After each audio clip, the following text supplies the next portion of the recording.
Pag nasasabihan ka ng kuripot, ayaw mo. Alam mo ba kung kuripot ka, yayaman ka. Kasi hindi ka basta-basta naglalabas ng pera, hayaan mo sila. Sasabihan ka na, hindi kuripot-kuripot mo. Anong pakialam natin dyan sa mga yan? Pera ba yung mga yan? O mga buraot lang naman yan, naghihintay ng grasya mula sa iyo. Alam mo kung gawin mo? Sasabihan kang kuripot o mas maging kuripot ka.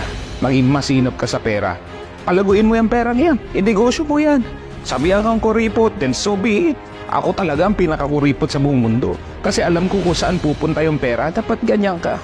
Palaguin mo, i-multiply mo, inegosyo mo. Kasi yung mga nagsasabi sa yung kuripot, alam mo naman ang pwede mong ibato sa kanila. Buraot. Buraot yung mga yan. Panay ayaw magtrabaho eh. Panay mga parang lungpo. Mga hindi makaalis ng bahay. Mga tamad. Mga walang direksyon. Ba't ka magpapaapekto? Kuripot kung kuripot, then so be it. At ang gawin mo, o magnegosyo ka. Palaguin mo yung pera niyan. Dahil yung mga tao nagsasabi sa yung kuripot, mga batugan yan, mga walang ginagawa sa buhay. Huwag mong pakinggan. Tuloy-tuloy ka lang. Magnegosyo ka.